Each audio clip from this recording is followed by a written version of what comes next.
Morning, everybody. Today I'm working on the cars. Val is up asleep in her room. She's starting to feel a little better, but she's still not 100%. We're not sure whether she's going to get the long-term COVID thing. It's very possible, because that's how things usually happen with Val.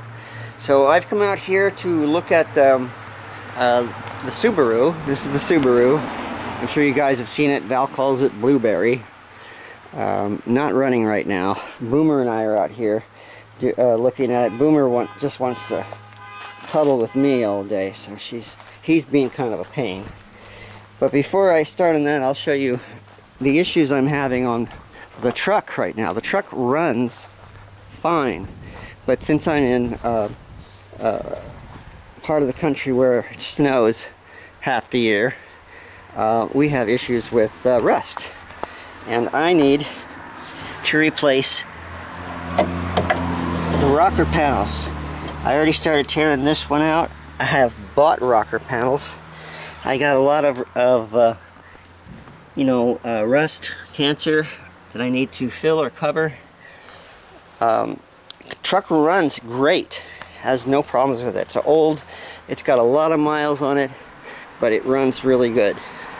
So all I have to do is find the time to do that. The problem, of course, is I'm going to have to remove one of the doors on each side to access the entire rocker panel. And it's that will kind of put the car out of commission. So I really need to get Blueberry running. So if I can get her running, I have something to run around in while I work on the truck. So it's got some body work that needs to be worked on. I just started a little of it. I had to replace the grill, which got broken up. All these things would cause it to not pass inspection. It also has an issue with it has a check engine light on it for something to do with the fuel system, which I have repaired before, but it's back on. So, and that was not easy to fix. I had to drop the gas tank to get to the sensor, and that's all it really is. It's a sensor problem. Now, 2012 Subaru 2.5 liter engine. I have a lot of it apart right now because I've been working on it for weeks now. I don't think there's anything truly wrong with it. It's just something that I am not doing, something I've done incorrectly. It's not running. It will crank over. Someone asked that question. It cranks over fine. It's getting plenty of fuel. We already checked the fuel pump. That's actually under the back seat in this car. We checked it. We ran them, did everything we can to check that. That's fine. We actually have spark. We checked for spark. I think it's a sensor issue, or it's something I've forgotten to connect, or something that's disconnected. I don't know what to do if there's any kind of wiring issues, because a lot of this wiring is just spaghetti, and yeah, I'm not going to be able to get that to happen without help. I can't take it to the a mechanic without hiring a flatbed pickup, or what do you call it, tow truck, and I don't know how much that'll cost me. We don't have the funds at this time to pull that off, and I know if I took it to a dealership, it would cost probably a minimum of $500 just to figure out what's wrong with it. All of which I should be able to do myself and save some money, but I'm kind of stymied right now. So some of you are going to be bored of this video because it's all about this crazy car, but I will show you what I've done, what might be. So the first thing I do is get out the code reader. This is a cheap one, BAFX. You know, got it on Amazon like most things I get. Oh, an OBD2 diagnostic reader. I think I paid, I don't think I paid more than $50 for it. Plug that in. There's a space underneath the dash that it plugs into. I have mine connected to a Kindle. I hope you can see. Looks like you're just seeing me. Okay, so I've got it in a position. I think it'll work now. Diagnose. So this is what I came up with.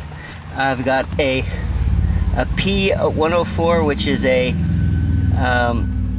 airflow circuit low input, a P0113 intake air temperature sensor circuit high.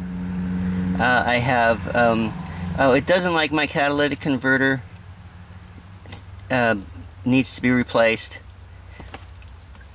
System is too lean, and then I have these misfires on 1 and 3. They're both on the same side. One is in the front, one is on the back, on the left side of the engine as you face the car. So when I first started having issues with this, it had P101, P03, P0301, P0302, and P0303. It's all of them were not working. So that's when I changed the spark plugs. Then I changed the condensers, and then I cleaned the fuel injectors. Somebody in comments said I should check the carburetor. This car is too new for a carburetor. It uses fuel injectors anyway. These two I can fix right. I think I can just test for. These ones are the ones that I'm having the biggest issue to. The catalytic system, if I'm going to be forced to replace that, is going to be expensive. I'm hoping that it will pass with just a below threshold. Well, so first thing I want to do is check for these sensors here. It's air inflow sensors. So I'm going to be working on these two, the P0113 and the P0102. I think they're kind of related. I found this, how to test this. I, of course, went to YouTube and found Cars and Toys, and it's called Intake Air Temperature Sensors P0111 through P0113, how to test. So I'll put that also in the comments below, or the information below. So this is the air intake. The air filter would be right here. I had pulled that off. This is the sensor. Gonna test that right here. Of course, it's rusted on.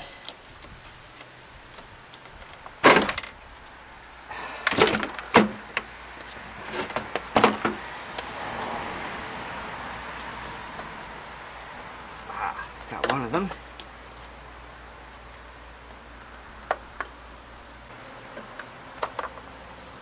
Okay, so there's my sensor, and pull that into the barn and I will test that.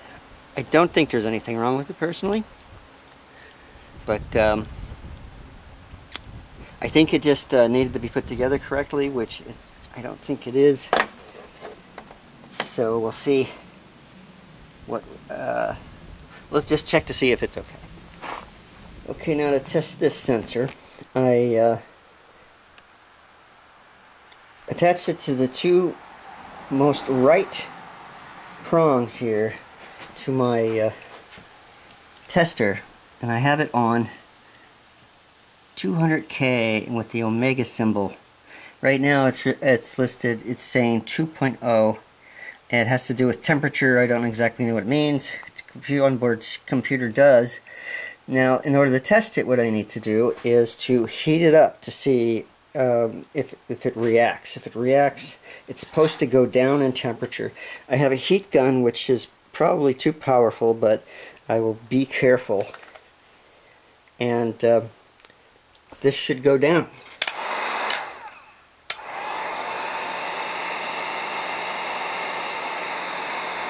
And there it goes.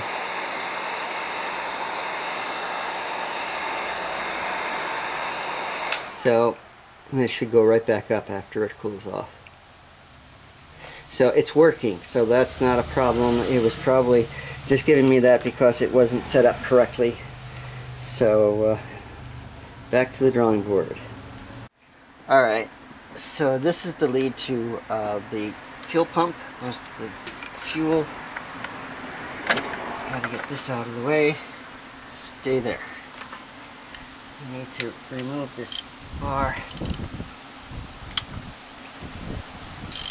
which I removed several times in the last, I don't know how many times.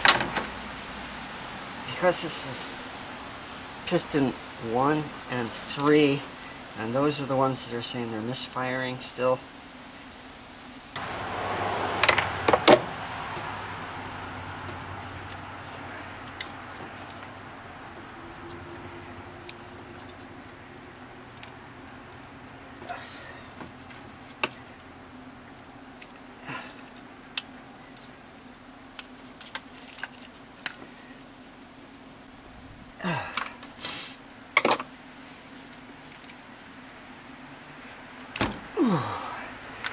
Yeah, plenty of fuel in there.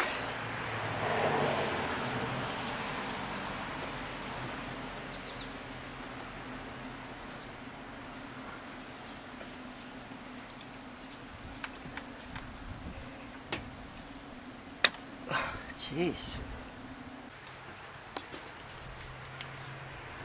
Okay, so I'm down to 4 of these now. Got rid of the other ones. That was just a leak issue, and it still says there's a leak issue. It says system too lean, and from what I've read, that means there's probably a vacuum leak somewhere. I'm not set up to test for a vacuum leak. So, and cylinder 1 and 3 still misfiring. This is what it sounds like, guys, when I turn it over.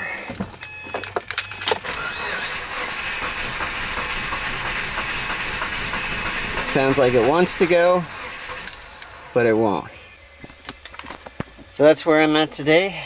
I'm gonna just close it up. Still not working. Still don't know what to do about it.